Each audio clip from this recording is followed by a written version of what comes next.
Terima kasih Tuhan untuk kesetiaan-Mu. Terima kasih karena Engkau selalu menggendong kami. Bahkan ketika jalan kami sulit sekalipun. Kami sebenarnya hanya karena kami tidak tahu apa yang sudah Engkau lakukan bagi kami. Kadangkala kami mengira Engkau meninggalkan kami. Tapi sesungguhnya Engkau sebenarnya sedang menggendong kami melewati masa-masa yang sukar. Terima kasih Tuhan. Terima kasih. Semua kesetiaan-Mu sudah terbukti di masa lalu. Terima kasih pada puncaknya Tuhan Yesus mati di kayu salib bagi kami semua. Perkara yang tidak pernah bisa kami pecahkan sudah Engkau selesaikan bagi kami di kayu salib. Dan itu sebabnya hari ini kami berdiri di hadapan Allah. Terima kasih Tuhan untuk kesetiaan-Mu. Terima kasih. Terima kasih.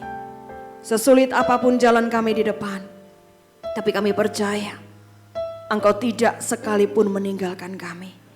Pimpin kami, tuntun kami, hamba-Mu, umat-Mu. Kami mempersembahkan hati kami dan jiwa kami hari ini. Tuhan, bentuk kami melalui firman Tuhan. Karena hanya firman Tuhan saja yang layak untuk membentuk hati kami. Bukan prinsip-prinsip duniawi di luar sana, tetapi hanya firman Tuhan saja. Tolong kami semua, karena kami siap mendengarkan dan diubahkan oleh firman-Mu. Dalam Kristus Yesus kami berdoa. Amin. Jemaat saya persilakan untuk duduk kembali. Ya, shalom Bapak Ibu yang dikasihi oleh Tuhan. Hari ini saya kasih sebuah tema tentang the true success. Ya, semua orang kepengen sukses ya dalam hidup ya. Semua orang kepengen sukses. Tapi pertanyaannya sukses seperti apa yang kita maksud? Itu persoalannya gitu ya. Sukses seperti apa yang kita maksud? Kalau Bapak Ibu coba cek di Google ya. Ketik sukses gitu ya. Yang muncul apa? Yang muncul tuh kurang lebih seperti ini saudara. Kira-kira seperti ini gitu ya. Sukses itu artinya bagaimana kita berjuang mencapai sesuatu. Dan ada yang sama di dalam 3 gambar ini. Apa yang sama? Satu naik, yang kedua orangnya ada berapa? Ya, tapi masing-masing ini kan satu aja ya pemenangnya ya. Seolah-olah pemenangnya itu cuma satu. Nah inilah yang sebenarnya dunia sedang ajarkan. Bahwa kalau kamu kepengen sukses, next slide. Kalau kamu kepengen sukses, maka yang perlu kamu lakukan adalah start. Kamu mulai berpikir, menganalisa, membuat rencana. Coba lagi dan coba lagi dan coba lagi. Sampai kamu naik sampai di puncak. Nah ini yang sebenarnya sedang dunia ajarkan.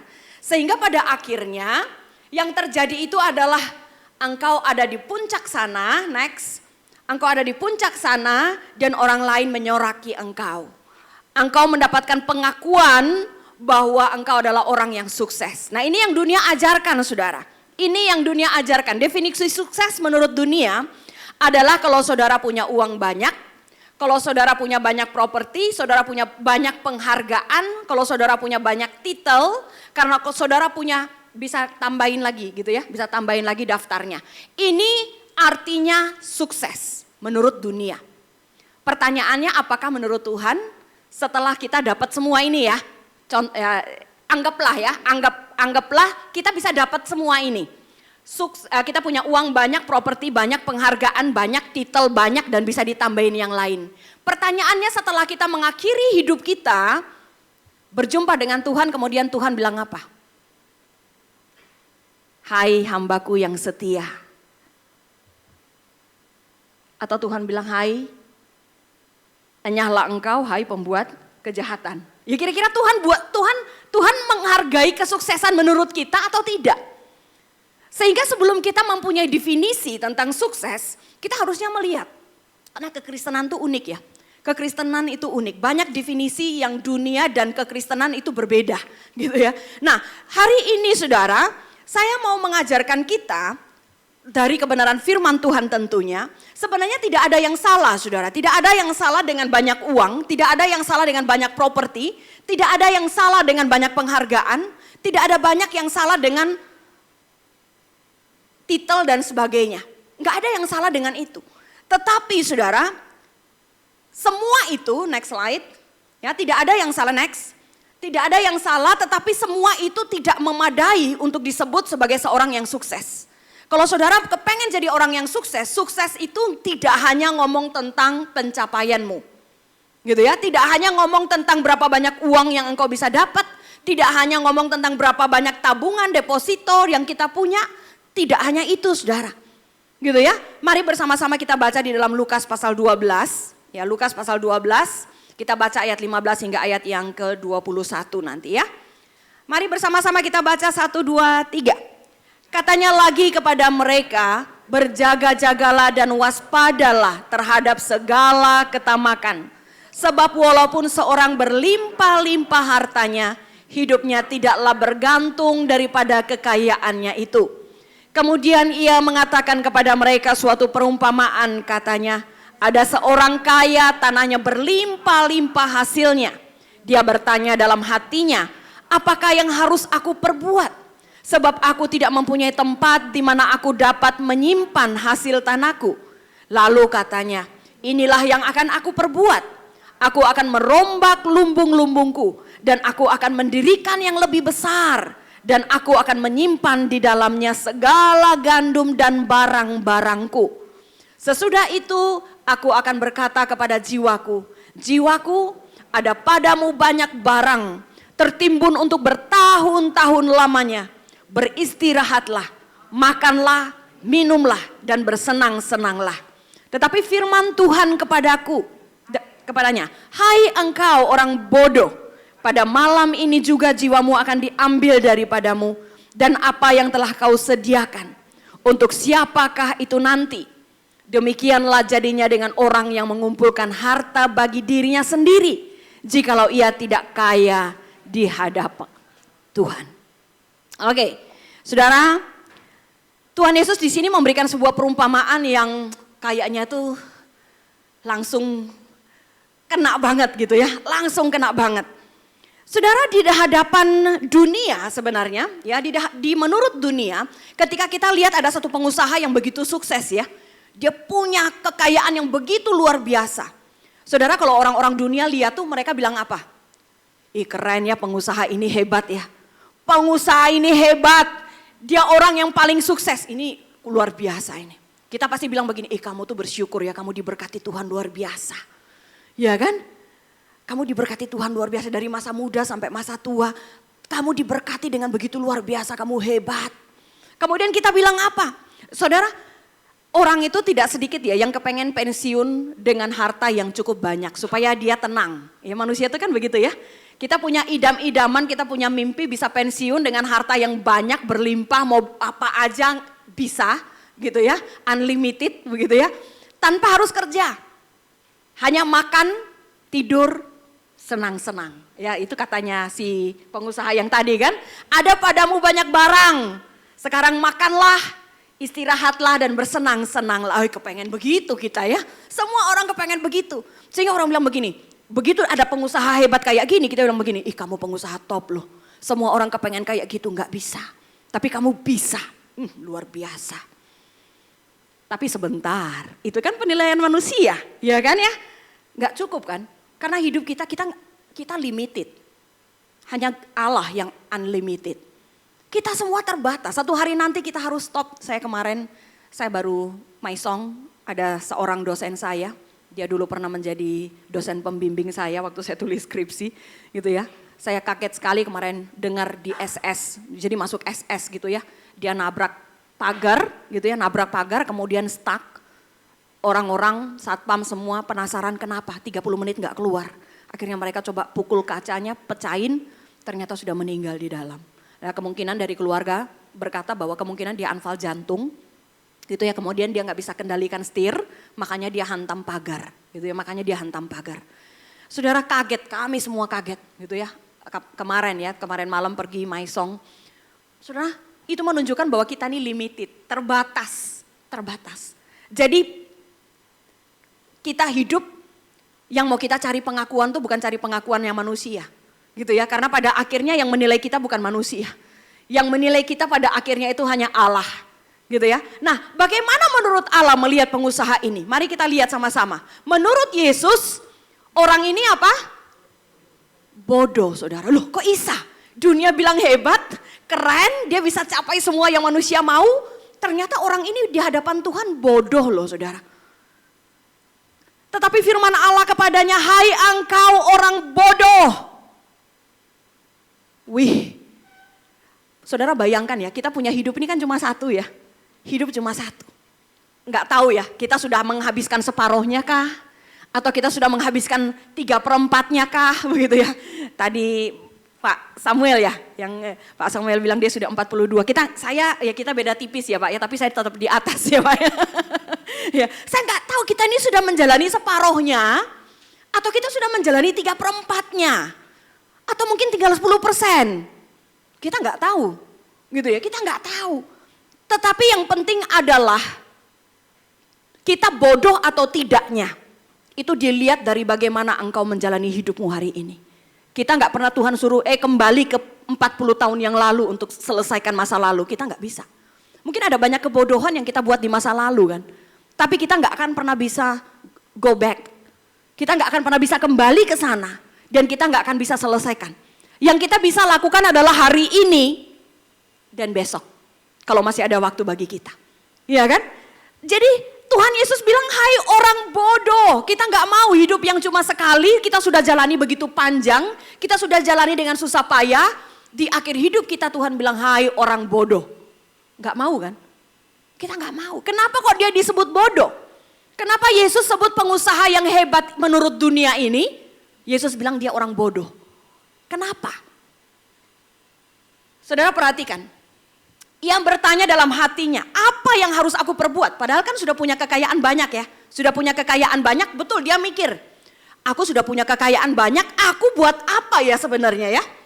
Kemudian gini, sebab aku tidak mempunyai tempat di mana aku dapat menyimpan hasilnya. Yang dia sibuk itu apa? Setelah dia pikir, oh ya kekayaanku sekarang tambah banyak. Yang dia pikir itu apa? Diri sendiri. Gimana caranya nyimpen? Kemudian dia buat apa? Inilah yang akan aku perbuat. Aku akan merombak lumbung-lumbungku. Padahal lumbung sebelumnya pasti besar juga kan. Gitu kan ya. Pasti lumbung sebelumnya juga besar. Tapi dia bilang enggak. Ini harus digedein lagi. Jadi dia sibuk dengan diri sendiri saudara. Dia sibuk untuk ini. Dan aku akan mendirikan yang lebih besar lagi. Aku akan menyimpan di dalamnya segala gandum dan barang-barangku. Saudara. Next.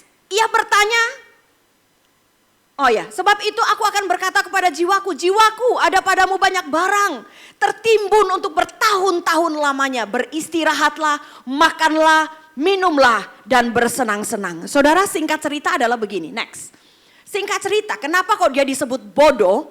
Karena yang pertama saudara, dia hidup berpusat pada diri sendiri. Dirinya sendiri menjadi pusat dari segalanya. Tuhan desain kita nggak menjadikan diri kita raja. Tuhan mau di dalam hidup kita yang menjadi utama, yang menjadi pusat, yang menjadi sentral dari hidup kita. Itu adalah Allah sendiri. Apakah dalam hidup kita Tuhan Yesus Kristus sudah menjadi pusat hidupmu? Ataukah justru dirimu sendiri menjadi pusat hidup? Bedanya apa sih? Bedanya kalau orang meletakkan Kristus menjadi pusat hidupnya. Setiap apapun yang dia punya, dia selalu bilang begini, ini dari Tuhan, aku harus kembalikan untuk kemuliaan Tuhan. Kalau Tuhan kasih keluarga, kita akan bilang begini, keluarga ini dari Tuhan. Aku mau kembalikan segala hormat dan kemuliaan dalam keluarga ini untuk Tuhan. Kalau Tuhan kita berdoa minta punya anak, saya termasuk yang punya anak sulit saudara. Saya menikah 10 tahun baru Tuhan kasih saya anak. Ya, jadi saya punya anak cuma satu-satunya gitu ya. Sudah di masa tua baru saya punya anak satu. Jadi anak saya hari ini mau 6 tahun ya, mau 6 tahun. Susah gitu ya. Setelah punya anak, apakah anak menjadi pusat hidupmu? Karena gak sedikit orang tua meletakkan anak menjadi pusat hidupnya saudara. Apapun selalu anak menjadi pusat hidupnya. Ini salah saudara. Kita berdoa, Tuhan usahaku tahun ini sulit Tuhan. Usaha tahun ini berat. Tuhan tolong aku. Sekarang Tuhan tolong. Tuhan buat sukses usahamu. Apakah Tuhan menjadi pusat dari usahamu? Ataukah usahamu jadi pusat hidup sekarang? Hati-hati. Kita kadangkala kalau Tuhan kasih berkat, kita lupa yang menjadi pusat dari seluruhnya itu adalah Allah. Kita lupa. Berkat Tuhan kita gantikan. Berhala kita jadinya sekarang anak, gitu ya, suami, bisnis. Itu yang jadi pusat. Saudara, ini jangan heran satu hari nanti ketika kita menyelesaikan segala sesuatu, kita akan dipanggil sebagai orang yang bodoh. Kenapa? Karena yang menjadi sentral hidup kita adalah diri sendiri. Saudara, diri sendiri itu keinginannya unlimited. Keinginannya tuh unlimited. Benar nggak? Kita berdoa hari ini minta ini, Tuhan kasih. Selesai nggak? Nggak selesai, saudara. Minta lagi, ya kan? Minta lagi, unlimited. Kita lupa kalau diri kita ini limited. Kita lupa kalau diri kita ini terbatas. Sehingga saudara, hari ini firman Tuhan mengingatkan kita, hidup cuma sekali. Jangan sampai ketika kita menyelesaikan hidup kita, Tuhan panggil kita orang bodoh. Kenapa? Karena selama hidup kita terlalu meletakkan diri kita sebagai pusat hidup. Tuhan berkati, harusnya kalau orang yang hidupnya berpusat pada Kristus, berkata Tuhan, what should I do now? Tuhan berikan aku kekayaan, Tuhan berikan aku prestasi, Tuhan berikan ini. Bagaimana caranya aku memuliakan Engkau dengan ini? Harusnya begitu, saudara. Iya kan? Gimana aku memuliakan Tuhan dengan bisnis yang besar? Karena Tuhan kasih bisnis yang besar ada tujuannya. Kalau Tuhan kasih engkau keluarga, itu ada tujuannya. Kalau Tuhan kasih engkau anak, itu ada tujuannya. Dan tujuannya bukan untuk dirimu. Tujuannya adalah supaya kita mempermuliakan Tuhan lebih baik lagi. Jangan kayak orang ini, Tuhan berkati dengan berkat-berkat. Dia pakai berkat itu meletakkan dirinya sebagai pusat segalanya. Dia lupa, besok waktunya selesai. Dan Tuhan bilang dia orang bodoh. Kemudian yang kedua, saudara. Kenapa Tuhan panggil dia orang bodoh? Karena, no. Masih yang tadi, oke. Karena dia berpikir bahwa dia masih bisa menjamin hari esoknya. Dia berkata begini, hai jiwaku, ada padamu banyak barang, banyak harta, makanlah, istirahatlah dan bersenang-senanglah. Seolah-olah dia bisa menjamin hari esok ya. Kita tuh kadangkala, saya juga harus terus melatih diri sih saudara. Melatih diri bahwa kita limited, kita terbatas. Kita hanya memastikan bahwa apa yang aku lakukan hari ini mempermuliakan Tuhan, that's it. Karena kita sangat-sangat limited. Tapi jujur ya, kita manusia itu biasanya nggak puas di situ. Kita kepengen memastikan besok baik, kita kepengen memastikan lusa baik, hari ini, tahun ini semuanya baik. Betul nggak? Apalagi mama-mama kan. Apalagi mama-mama. Kita sulit bilang kesusahan sehari cukup untuk sehari. Kita masih punya extra power untuk memikirkan kesulitan tahun ini. Gitu ya. Padahal Tuhan bilang kesulitan sehari cukup untuk sehari. Kitanya bandel, nggak mau Tuhan. I have enough power gitu ya. Untuk memikirkan apa yang akan ada di depan. Akhirnya kita stres, depresi gitu loh. Kita lupa kalau kita ini limited. Kita nggak tahu mungkin besok kita sudah nggak ada. Yang perlu kita lakukan adalah pastikan hari ini engkau hidup. Meletakkan Kristus sebagai pusat hidupmu. Mempermuliakan dia dengan semua yang engkau sudah raih. Supaya ketika hidup ini selesai. Tuhan nggak panggil kita sebagai orang bodoh. Tapi Tuhan panggil kita sebagai hamba yang setia. Gitu ya. Hamba yang setia. Saudara, kita nggak bisa menjamin hari esok. Jadi jangan pernah berpikir. Karena aku punya cukup harta, aku punya cukup sesuatu. Maka aku memastikan besok lusa aku hidup pasti baik. Enggak, engkau hidup baik karena kemurahan Tuhan. Engkau hidup baik karena kemurahan Tuhan. Sampai hari ini pun kalau mau ditanya, berapa banyak di antara engkau yang begitu hebatnya sampai memastikan hari ini hidup baik. Jujur ya, kalau sepenuhnya kedaulatan itu ada di tangan kita. Saya yakin hari ini saudara dan saya nggak sebaik ini. Bukankah di masa lalu kita buat banyak kebodohan? Kita buat keputusan-keputusan yang salah. Kita nggak cukup wise. Tapi kalau sampai hari ini kita ada di hadapan Tuhan. Itu hanya ngomong bahwa engkau punya anugerah yang besar dalam hidup kita. Sehingga ini membuat kita harusnya belajar gitu loh. Bahwa kita nggak akan pernah bisa menjamin hidup kita di depan. Kita nggak akan pernah bisa. Sehingga saya nggak bilang abis ini kita nggak usah ya. Kita boleh punya ambisi-ambisi yang kudus ya. Boleh punya ambisi yang kudus. Saudara jangan salah paham. Oh berarti menurut Bu Novi ini kita nggak perlu berjuang dalam hidup. Nggak salah ya. Kita perlu berjuang dalam hidup. Apa yang menjadi porsimu lakukan dengan baik. Lakukan dengan bertanggung jawab. Tapi gak usah ada kekhawatiran yang berlebihan ketika menghadapi masa-masa yang sulit gitu loh. Kenapa? Cukup bagianmu adalah hari ini lakukan dengan baik apa yang harus engkau lakukan. Kadangkala kekhawatiran akan hari esok membuat kita gak bisa buat apa-apa di hari ini. Benar gak? Kadangkala kita begitu stres. Aduh Tuhan minggu depan ini gimana? Tiap 24 jam mikirin itu kira-kira saudara bisa buat apa untuk hari ini? Kamu gak bisa buat apa-apa, gak bisa buat apa-apa. Makanya yang perlu bisa kita lakukan, makanya orang bilang begini, kekhawatiran tuh seperti kursi goyang. Kelihatannya kita bekerja keras gitu ya. Tapi engkau tuh tinggal di tempat, engkau gak buat sesuatu. Kekhawatiran tuh seperti itu, gitu ya. Nah saudara yang terakhir saudara, kenapa kok Tuhan bilang dia orang bodoh? Karena dia pikir hidup itu hanya tentang makan dan minum. Makan, minum dan mungkin punya sesuatu, mungkin begitu ya, menurut dia hidup itu hanya tentang itu. Apakah betul Tuhan mendesain hidup kita hanya untuk makan, minum dan have something? Tidak saudara. Tuhan menciptakan hidupmu dan saya, itu untuk hormat dan kemuliaan namanya. Pertanyaannya adalah apakah hari ini engkau sudah mempermuliakan Tuhan dengan hidupmu? Saudara bilang, belum bisa, aku belum bisa, hidupku masih susah. Saudara, orang kalau mempermuliakan Tuhan itu dari nothing dulu gitu ya. Belajar, kalau hari ini saudara income-nya masih sedikit, saudara sudah sulit untuk mempermuliakan Tuhan. Jangan harap saudara bilang, saudara gak bisa bilang begini, tunggu deh Tuhan nanti besok-besok kalau aku sudah punya usahaku sudah sukses lagi, sudah bangkit lagi, aku akan mempermuliakan Tuhan. Omong kosong saudara.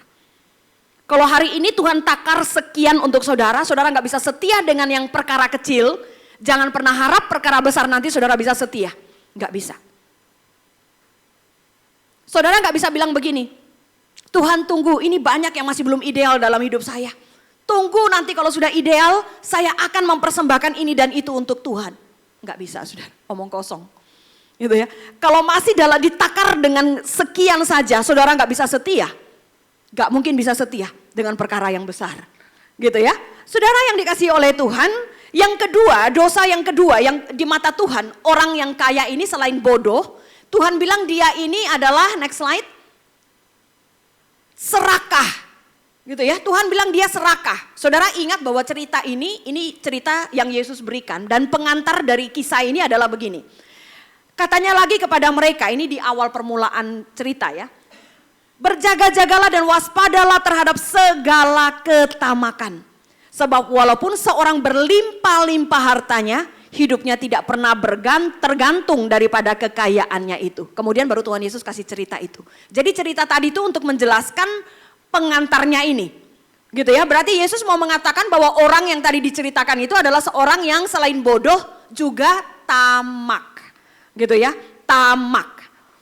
Saudara, tamak itu apa sih saudara? Next. Ya, dia berpikir bahwa hidupnya itu ditentukan oleh harta. Ya, ini menurut saya mungkin definisinya sedikit berbeda ya. Kalau kita tuh kan kapan kita bilang serakah? Kapan kita bilang kita serakah? Kalau kita rakus, uang gitu aja ya. Nah itu serakah gitu ya. Tapi kalau di dalam bagian ini saya pikir orang kaya ini dia berpikir bahwa hidupnya itu ditentukan oleh harta. Semakin banyak harta, semakin baik hidupnya. Gitu ya, semakin baik hidupnya. Sehingga dia kepengen harta terus. Tujuannya apa? Tujuannya supaya hidup semakin baik. Gitu ya, jadi hidupnya itu tentang harta. Makanya Tuhan yang ngomong di sini, walaupun seorang berlimpah-limpah hartanya, hidupnya tidak bergantung pada kekayaan. Jadi kita perlu hati-hati. Kita butuh harta, kita butuh uang. Saya nggak menyangkali itu. Saya khotbah ini bukan karena saya nggak butuh uang gitu ya. Enggak gitu ya. Ini bukan tentang masalah uang. Sekali lagi saya katakan bahwa kekayaan itu Tuhan nggak antipati terhadap kekayaan. Tuhan nggak antipati terhadap properti dan sebagainya.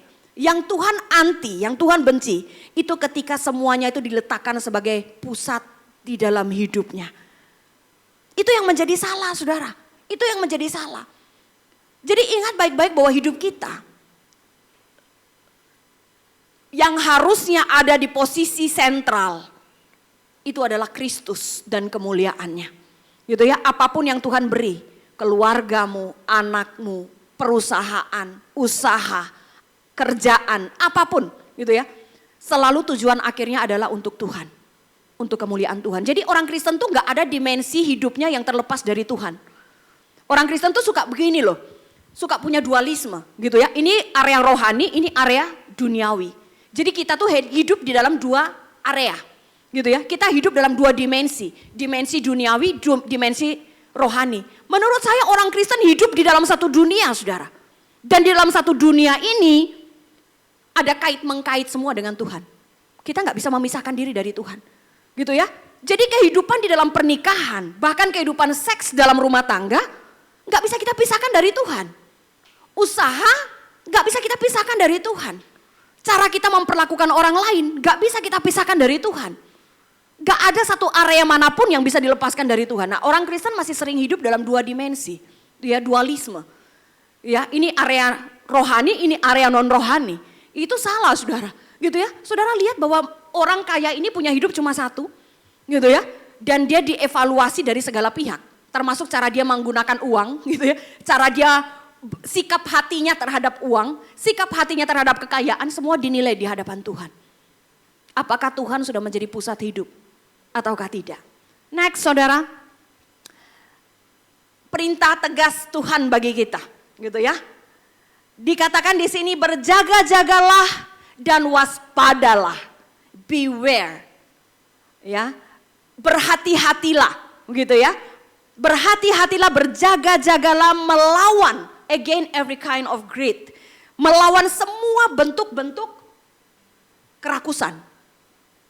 Jadi kita harus berjaga-jaga. Saudara, kata berjaga-jaga di sini, beware, itu kata yang seringkali dipakai untuk orang mungkin begini ya. Mungkin katakanlah kita buat retreat ya. Ayo retreat keluarga besar oikos gitu ya. Kita pergi ke satu tempat. Kemudian sampai di sana, katakanlah mungkin Trawas gitu ya. Kita sampai di Trawas. Ngapain kita? Camping. Jarang ya ibu-ibu campingnya, biasanya anak-anak muda lah ya camping. Biasanya kalau sudah tua begini disuruh susah-susah begitu nggak mau ya.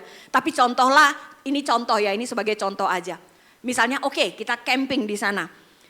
Setelah nyampe di sana tiba-tiba masyarakat bilang begini, hati-hati loh Bu, kemarin tiba-tiba ada buaya putih keluar loh Bu. Itu kambing dombanya masyarakat sekitar hilang semua.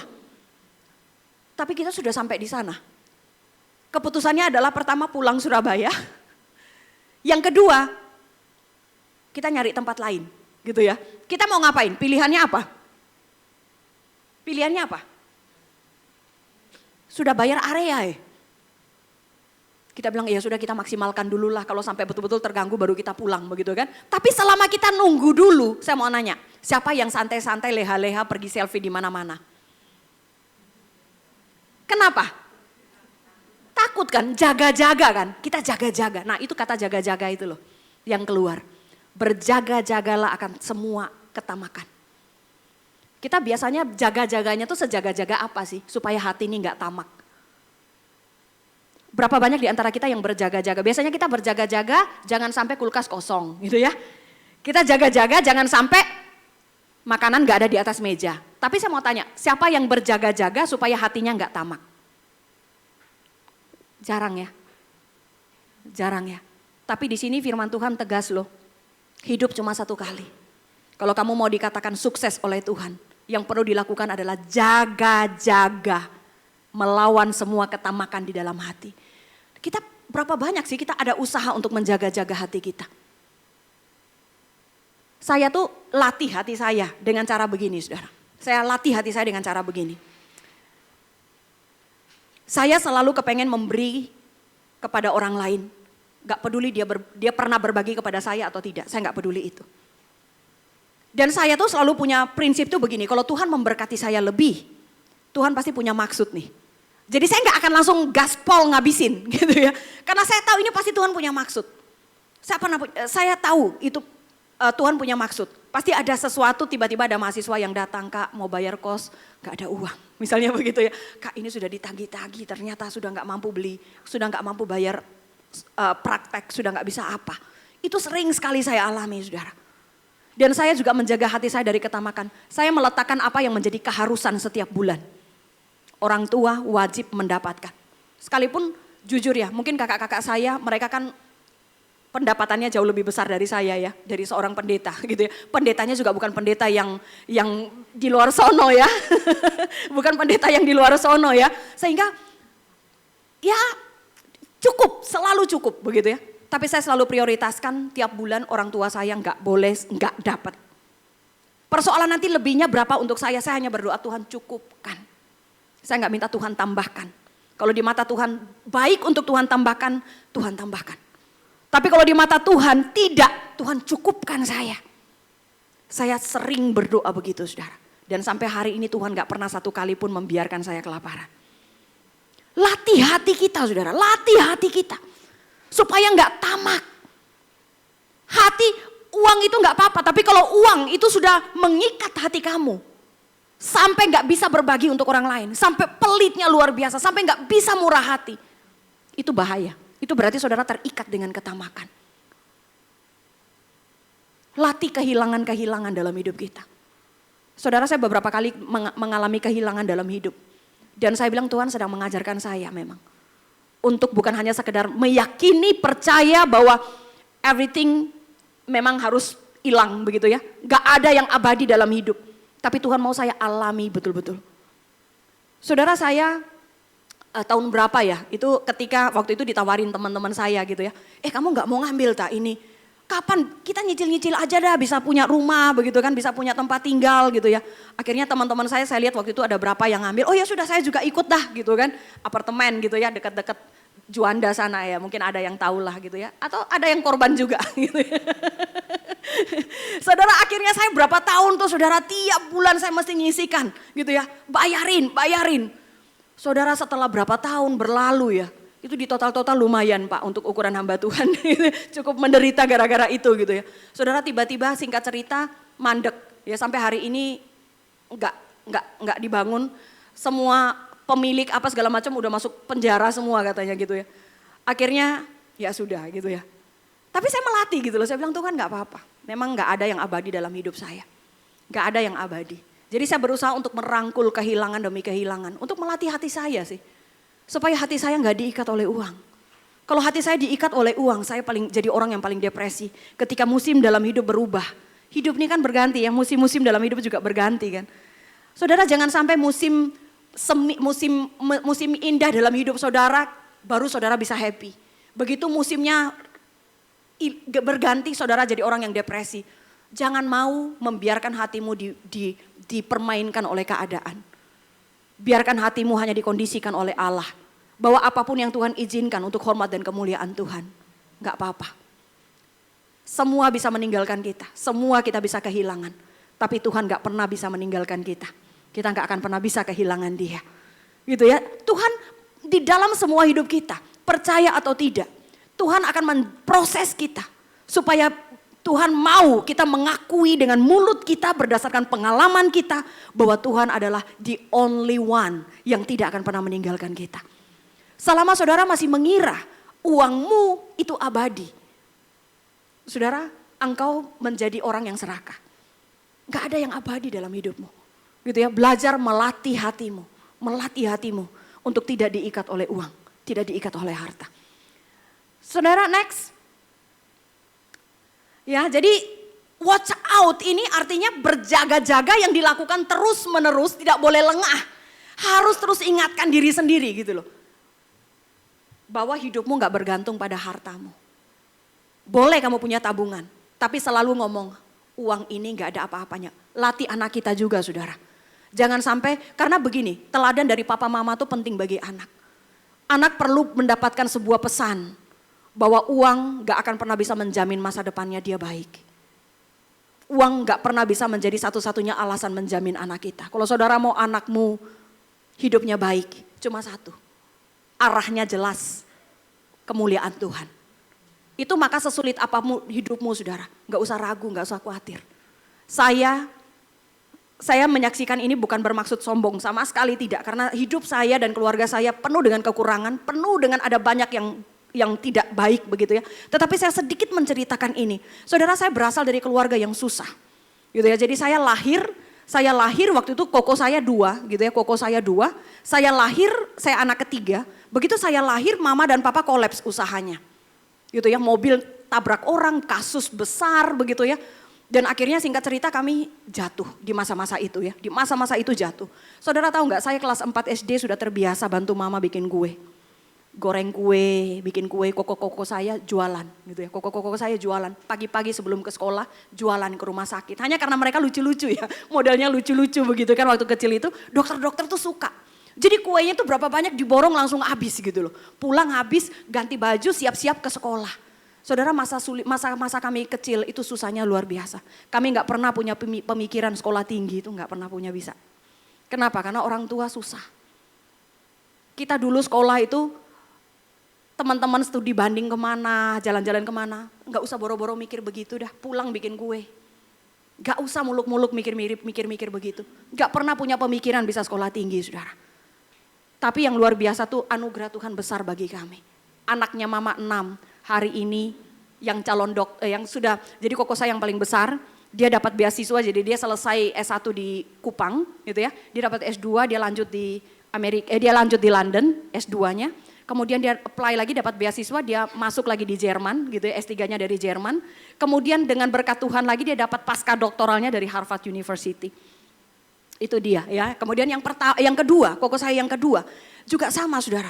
Koko saya yang kedua juga tadinya sudah pikir koko saya yang besar sekolah. Saudara, saya tuh malu, saudara. Karena tiap kali registrasi saya mesti nyotor muka di penggadaian.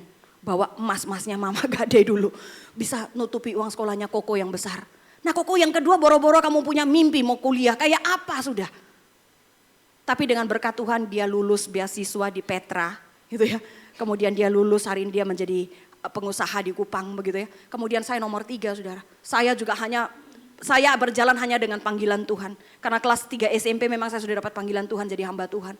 Saya hanya betul-betul kiblat saya ke situ.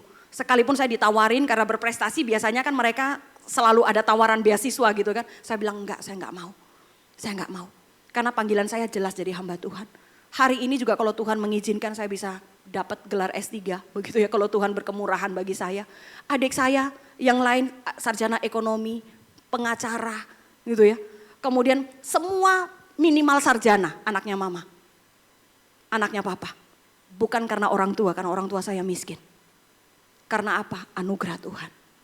Menunjukkan bahwa kalau bukan anugerah, anak kita nggak jadi biarpun saudara punya uang banyak. Jadi uang jangan pernah bergantung pada harta yang kamu punya. Uang gak bisa buat apa-apa untuk hidupmu. Uang gak bisa buat apa-apa untuk anakmu. Yang bisa buat something itu hanya Allah. Mungkin kamu gak punya apa-apa, tapi kamu punya Allah. Kamu punya hati, kamu punya iman, kamu punya cinta yang besar untuk Tuhan. Bawa anakmu kepada Tuhan. Itu bagian kita. Bagian Tuhan, silakan Tuhan teruskan dalam hidup anak-anak. Saudara, mari belajar ya saudara ya. Next. Jadi kalau saudara mau sukses, sekali lagi rahasianya bukan tentang apa yang kamu punya. Sukses itu tentang apa? Tentang hati ya. Sukses itu sekali lagi bukan tentang harta. Sukses itu tentang hati. Saudara punya harta yang banyak, belum tentu saudara sukses. Tapi kalau saudara punya hati yang mencintai Tuhan, hati yang menghormati Tuhan, engkau sukses. Mungkin engkau gak punya seperti orang lain, bergelimang harta begitu ya. Tapi engkau tahu arah hidupmu jelas untuk kemuliaan Tuhan. Gitu ya, karena hidup kita tuh ambisi kita harus untuk kemuliaan Tuhan. Bukan untuk yang lain, ya bukan untuk yang lain. Next, jadi belajar untuk jangan membiarkan hati ditawan oleh harta ya. Jangan biarkan hatimu ditawan oleh harta. Jadi harta ini ya, kita begitu dapat berkat, mulai jaga-jaga gitu ya. Jaga hati itu bukan ketika gak punya uang. Ketika mau dapat uang, jaga hati gitu ya. Jangan nanti uang habis dulu baru aduh mulai jaga-jaga gini. Begitu uang datang lupa jaga-jaganya gitu kan. Jadi jaga-jaga tuh every time. Terus menerus berjaga-jaga gitu ya. Setiap kali ada berkat Tuhan, ingat saya gak mau rakus. Saya gak mau tamak. Saya gak mau tamak. Pikir apa yang harus saya lakukan dengan uang yang ada. Untuk hormat dan kemuliaan Tuhan tentunya. Apa? Perpuluhan, ya kan? Untuk kepentingannya anak, kepentingannya istri gitu ya. Bapak-bapak harus tahu ini. Biarpun istrinya sudah bisa kerja, istrinya juga sudah bisa menghasilkan uang sendiri bukan berarti bapak-bapak nggak bebas tanggung jawab ya kan, gitu ya. Jadi dahulukan gitu ya, mulai daftar. Setiap kali ada uang tuh nggak boleh nggak punya list, harus punya list. Apa yang menjadi prioritas. Jadi kita latih hati kita gitu ya, tidak diikat oleh uang. Yang lain tuh enggak, yang penting ngendap dulu dah supaya seneng gitu lihat apa namanya rekening tuh jumlahnya fantastis gitu ya, suka. Gak punya list, tiba-tiba habis saudara. Tiba-tiba habis, untuk apa? Perpuluhan juga enggak, istri juga enggak, anak juga enggak, orang tua juga enggak. Lah terus habisnya untuk apa? Nah ya kan, jadi perlu latih hati kita, latih. Dan yang berikut adalah jangan menjadikan harta sebagai Tuhan. Sehingga seumur hidup engkau melayani dia. Uang yang harusnya melayani kita ya. Uang itu Tuhan berikan untuk melayani kita, untuk menolong kita melayani Tuhan dengan baik. Jangan diganti posisinya. Uang bukan raja, uang bukan Tuhan yang kita seumur hidup kita jadi budaknya. Nyari terus, nyari dia terus, enggak. Uang Tuhan kasih untuk menolong kita melayani Tuhan dengan baik. Amin. Kiranya Tuhan tolong kita ya dalam hal ini. Next saudara. Jadi rahasia sukses itu adalah saudara, yang pertama adalah pastikan bahwa engkau hidup di dalam Tuhan. Gitu ya, pastikan engkau hidup di dalam Tuhan, pastikan bahwa engkau sudah dipuaskan oleh cintanya Tuhan. Saudara, saya nggak tahu ya, apakah ada di antara saudara yang betul-betul mengalami kepuasan di dalam Tuhan. Padahal engkau have nothing sebenarnya. Tapi engkau menjadi orang yang begitu bersuka cita karena engkau merasakan Tuhan betul-betul menyukakan hati engkau. Saya nggak berharap saudara menjadi orang yang sulit, enggak. Tapi saya berharap saudara dibawa Tuhan, dipimpin Tuhan. Sampai betul-betul merasakan puas hanya karena Tuhan. Orang Kristen harus dibawa begitu saudara. Dan Tuhan punya rencana masing-masing jalan bagi kita beda gitu ya. Beda. Saudara, saya pernah berada dalam satu titik. Di mana saya merasa bahwa saya gak ada orang yang mengerti saya. Gak ada orang begitu banyak di luar sana mungkin yang bilang mengasihi. Tapi ada satu titik di mana engkau merasa bahwa engkau sendiri. Gak ada yang bisa tolong, gak ada yang bisa mengerti engkau. Bahkan suami yang mungkin paling dekat dengan kita. Istri yang paling dekat dengan kita. Anak yang paling dekat dengan kita. Mereka pun gak bisa ngerti kita. Pernah gak kita berada di satu titik itu? Saudara, saya berada di satu titik itu dan hari itu saya ada di luar kota saudara. Saya berdiri di lantai 4, saya melihat ada gunung-gunung di sana. Saudara, di sana saya menangis dan saya bilang, Tuhan terima kasih. Terima kasih. Saya bersyukur karena engkau satu-satunya pribadi yang ada bagi saya. Engkau satu-satunya pribadi yang tidak pernah meninggalkan saya. Dan saya puas dengan engkau. Hari itu saya menangis bukan karena saya sedih. Saya menangis karena saya begitu puas dengan kasihnya Tuhan. Saya gak punya sesuatu. Saya berada di titik paling rendah. Tapi saya paling puas dengan Tuhan pada waktu itu. Karena saya tahu bahwa apapun yang Tuhan izinkan bagi saya, sesulit apapun hari ini, Tuhan gak pernah tinggalkan saya sendiri. Tuhan ada, Tuhan mengerjakan semuanya untuk kebaikan. Kalau hari ini saudara sedang bergumul dengan rumah tanggamu, never give up. Jangan pernah menyerah. Karena Tuhan gak pernah salah dalam hidupmu. Tuhan gak pernah salah. Kalau hari ini engkau sedang berjuang dengan anak-anakmu, jangan pernah menyerah. Jangan pernah menyerah. Karena Tuhan gak pernah salah. Tuhan gak pernah meninggalkan engkau. Engkau sedang bergumul untuk usahamu. Engkau merasa sulit dengan jalan hidupmu. Never give up. Tuhan gak pernah meninggalkan kamu.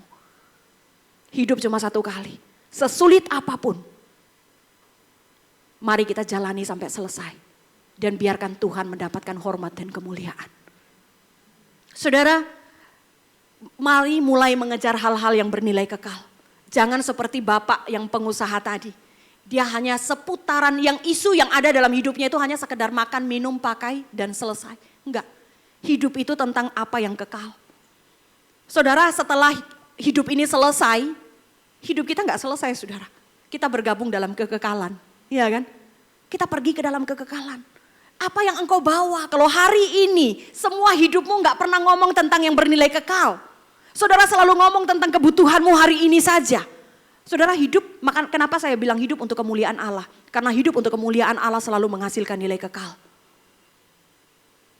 Setiap kali mau keluar uang, apalagi uangnya besar gitu kan. Kalau uangnya cuma 50.000, mau makan nasi bebek kah, mau makan nasi apa ya sudahlah begitu kan. Tapi kalau misalnya mau keluarin uang besar, mikir dulu ini untuk apa? Ada nilai kekal atau enggak? Saya tuh begitu saudara, sampai mau beli oven pun tuh saya mikir gitu ya. Ini ada nilai kekalnya enggak nih saya beli oven nih? Oh iya ada. Saudara, hari ini saya bantu gereja saya juga gereja yang kebanyakan anak-anak muda ya gitu ya. Jadi kami struggle juga dengan keuangan. Sehingga oven saya berguna, hari ini kami cari-cari dana. Kami cari-cari dana, baking gitu ya. Bisa jualan untuk nilai kekal. Jadi kalau itu misalnya keluarin sejumlah uang 100-200 juta gitu, untuk apa? Sekedar hobi, gak ada nilai kekalnya, gak usah.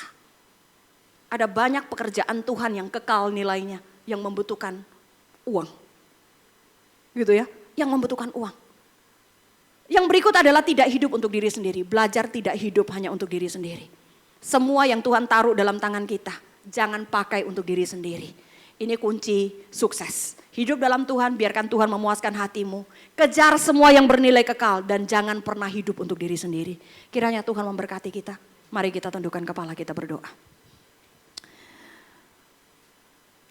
Bapa di surga, hamba-Mu dan umat-Mu datang di hadapan Tuhan. Kami mohon ampun di hadapan Tuhan.